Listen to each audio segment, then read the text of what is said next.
In 3, 2, 1.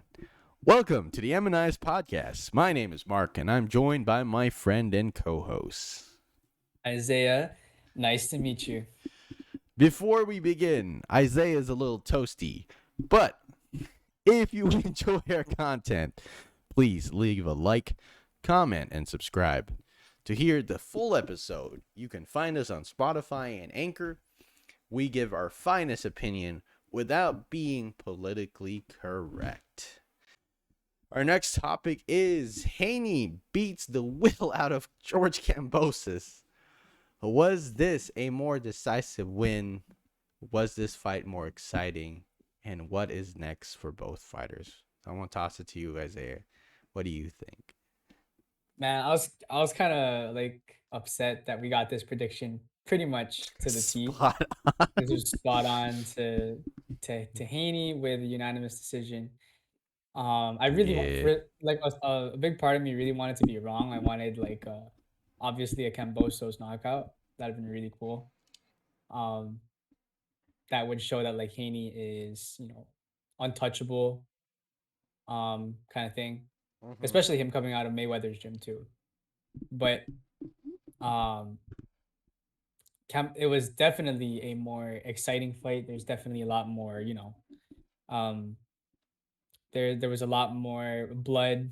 There's a lot more um head trauma. Lip busted. Definitely on Haney's side, right? Like you hardly see Haney bleed like that. Um but he had like a busted up lip, or sometimes in his gum, somewhere in his gums maybe. So he's not he wasn't, it showed him that he wasn't untouchable, but Haney did do a lot more damage to Cambosos than the first bout. Mm-hmm. Um it was it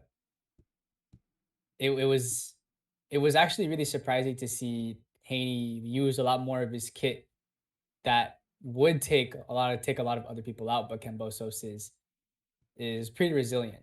Um and everyone's been saying about like how Haney doesn't have like a lot of power in his punches. If that was the case, Cambosos would have gone in a lot more. But because that they do have a really concussing effect. You can definitely see Cambosos using a lot more feints, having to feint a couple times before getting in. Um, Haney's boxing power is nothing to be scoffed at, especially what it did to his face. Jeez. So what I think is next for both fighters, Haney obviously he's probably gonna be there for a while. Um, like even if you put Teofimo against that, I feel like it's just gonna be like the same story, especially since like Cambosos and Teofimo have very similar mindsets. They're there to take you out. Um, for Cambosos, I just don't think he can get past Haney. He's gonna have to go through other fighters. Maybe a rematch with Teofimo. I wouldn't want that result to change though, but both of those two. Um, it's just he's just been the better fighter last night. That's all it was. But we'll probably see him there for a while. What do you think, Mike? Man, I'm going to be honest. I had a 10-2 for Haney. Yeah, it Um, was. yeah, it Yeah, was a dominating display from Haney. George did land a few good punches. But there was one round, man, if I was the ref, I would have stopped that fight. I think it was round 7. mm, Yo, Haney was landing 1, 2, 2, 1, 1, 2, 1, 2, 3. Like landed 34 punches straight, unanswered. And George Kambosos' face was so bloodied, bro. I would have stopped the fight right there because there's no response coming from the other side. But I was like, damn, George Kambosos is tough. he's tough. He's definitely has a concussion. Yeah, yeah, bro. That Like dude definitely has a concussion. round 7 was round 7 or 8, somewhere in the middle rounds. Haney just laid it on, and like you can see like the punch numbers on ESPN. there's one round where he landed one punch, and Haney landed like 34 unanswered punches on on Kambosos. But Jeez. it was far more decisive in this one. Like this one, everyone could clearly see that Haney has it. Haney got it. You know, was this fight more exciting? Absolutely, because George Kambosos did have some early success in the first two rounds. In the first two rounds, I gave it to George Mm. because he came in with a different game plan. He switched up his stances. He did a lot of good head movements. He landed some clean, effective punches in the inside. He was able to catch Haney a few times. But Haney, even though a lot of people are like, yo, Haney doesn't have a chin, he caught some good right hands from George. And he stood his ground, bro. So I was like, yeah, that's right. That's right, boy. And it was a pretty good, exciting fight for me. It was better than the first one. Let's just say that. First Yeah, one there's a lot was more action. the Definitely a lot more action. yeah, the first one I had it 11-1 for Haney. This one I had it 10-2 for Haney, but good improvements from Kambosos. What is next for either fighter? I'll be honest. I think Haney has seen his days at 135. I saw that man at the weigh-in. He looked like a skeleton. Like you know someone's not healthy when you see their eye sockets Oh my like god. go in type of thing. Like Hmm. how you saw McGregor when he last time he fought at featherweight. Oh yeah, dude, he was skinny. Yeah, so similar to that.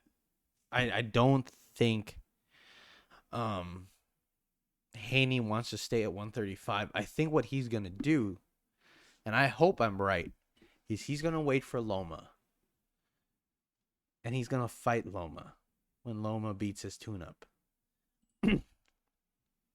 That's the only other fight I see him staying at 135 for.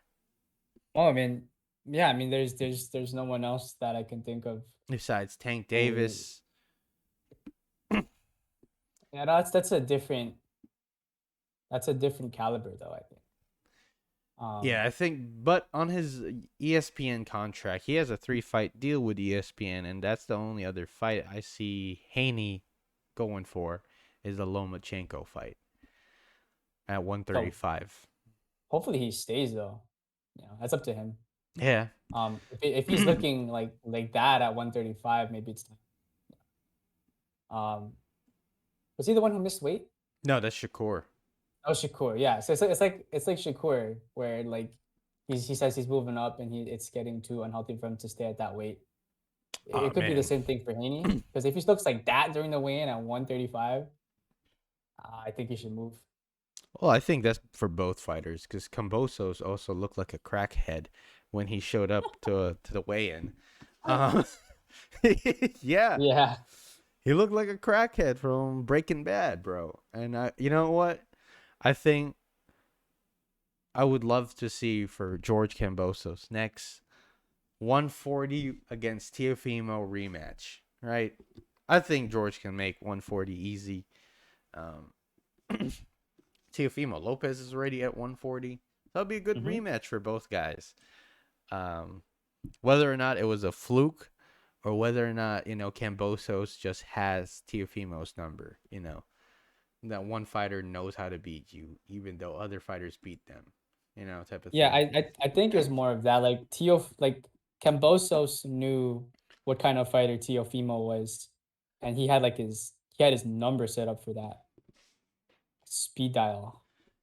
Um, but I guess just Cambosos didn't do very well against Haney. Because Haney is like Um, really disciplined.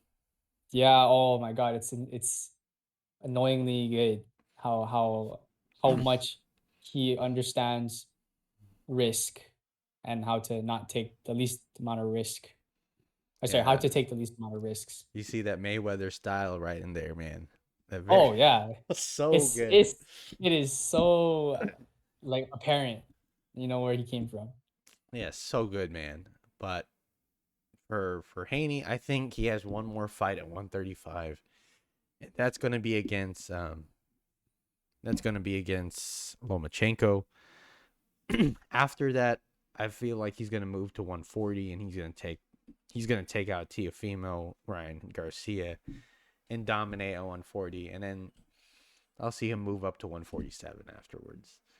But Oh, 147. What a big ass jump. yeah, 140. Literally, this is how the weight classes are in boxing. It's like 130, 135, 140, 147. That's crazy jump, bro. Why is there a crazy jump like that though? Boxing gods tell us why. Hey man, That is so far. never made sense in my mind. I was like, why not like 145? Oh, why Yeah. is it 147? Why is it so specific? Yeah. And I was like, then it goes to one. I think afterwards it goes to 154 after 147. I was like, makes no What? sense. Okay, what kind of curve is that? But it is what it is. But yeah, I think it's gonna. Devin Haney is just so clean. Like there are very few fighters that I could see beating Devin Haney. One of those Mhm. fighters, I hope, will be Lomachenko. But that's a tough fight for Lomachenko. Oh yeah. I mean, it's again, we talked about this before, but Haney is gonna be a different beast than Nakatani. Nakatani really relied on his range, Oh but yeah. he didn't have an answer for the inside. That is not Haney. Haney has less range, which is more annoying because he has a faster recoil Mm-hmm. recovery speed. Oh yeah. um, but they are longer than Lomachenko's, which means that Lomachenko still has to play the inside game, but annoyingly closer. Yeah. So yeah, that's a hard fight for him. So we'll just have to see how Lomachenko does with his tune up to see how he if he's still sharp enough, if he can read fast enough, make decisions fast enough, things like that. Hey Hopefully it is man. because he is getting old. He's getting old and he has, there's gonna be a segment where we're gonna talk about it, but ring rust. But Oh yeah. but the thing is with Lomachenko and Haney, I think would be interesting is Lomachenko was asked earlier on in his career how he would deal with like Mayweather. And I think this is the closest thing that he'll be dealing with a Mayweather type style is on Hmm. in a Devin Haney. And I think man, this is going to be tough, but we'll talk about it when it finally happens. But I have a good idea on who might win that fight. I also have a good idea on who Isaiah thinks might win that fight. That's so easy. Because like okay, again, everybody who's been here knows that Lomachenko, I think he's the future. Everyone's learning from this dude. And Bro, he's already old, bro. He's no well, longer no, the I know, future. but what He's I'm the saying present. is like, okay, how many like the amount of amateur fights that Lomachenko has had, he's bound to have come across that style.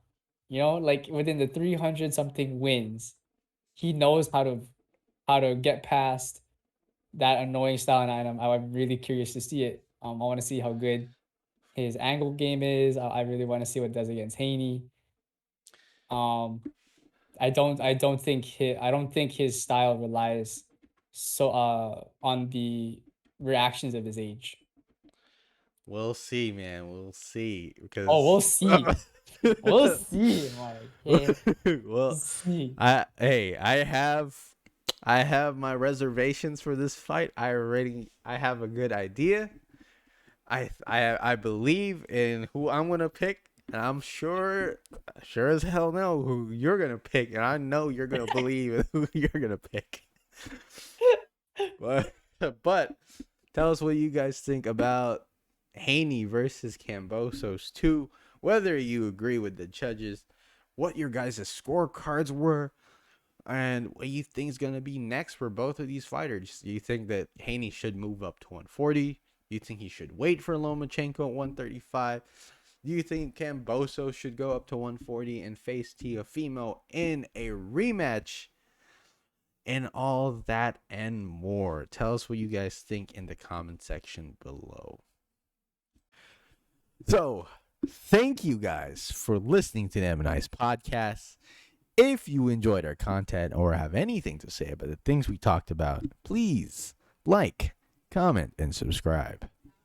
And for sure, we are improving every single day. And we always try to give you the absolute best from the M&I's podcast. Help us reach that 1,000 subscriber mark.